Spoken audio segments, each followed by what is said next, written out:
Good morning guys! Time check muna tayo.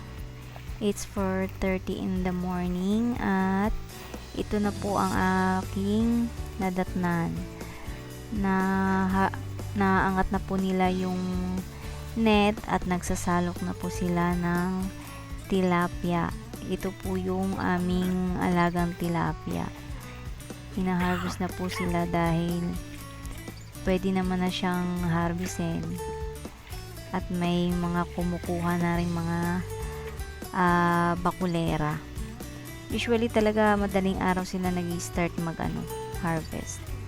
Sa video naman na yan, kung nakikita nyo may inaangat si Kuya Larry na parang galon. Yan po yung nilalagay namin sa gilid ng net para yung net natin ay manatili sa ilalim at hindi siya lumutang. Sa video naman na to ay naisiksik na nila yung kawayan na nasa gitna ng net para maitaboy nila yung mga isda sa isang sulok at madali na nilang maisalok. Medyo mabigat yung ginagawa nila na yan, kaya kailangan tulong-tulong sa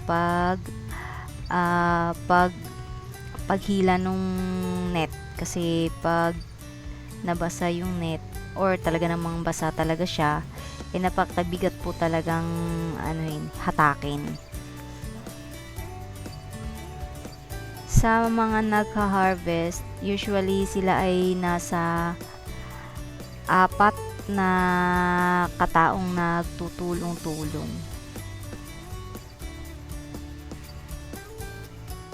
Ang daming mga cages po dito, pero iba-iba po ang may-ari. Ayan, yan po yung sinasabi ko na tulong-tulong sa paghatak ng net, kasi talaga pong mabigat po yung net. Tapos pag nailagay na nila sa isang sulok yung mga isda, hinahati po nila ulit, kasi marami pong laman yung isang fish cage. Hindi po nila mauubos agad-agad. Depende po sa kung mas marami ang humahango ng isda, naubos din po nila yung laman ng isang cage. At sa video na yan, kung nakikita nyo ay may naka-ready silang parang basket sa kabilang part. Diyan po nila ilalagay yung sasalukin nilang isda. Ang tawag po nila na yan ay salaan. Kasi diyan po sasalain yung mga isdang maliliit, at may sizes din yan. Yung parang basket na yan, pero bakal po siya. Depende po sa gagamitin salaan, kung ang kailangang isda ay malalaki, yung mas malaking butas ang ginagamit nila para yung maliliit na tilapia ay lumusot, at pwede pa siyang palakihin sa susunod na alagaan. Ayan, sasalukin po nilang ganyan, tapos para po nilang ginagalaw-galaw po nila para yung tilapiyang maliliit ay lumusot sa butas ng parang basket po na yan.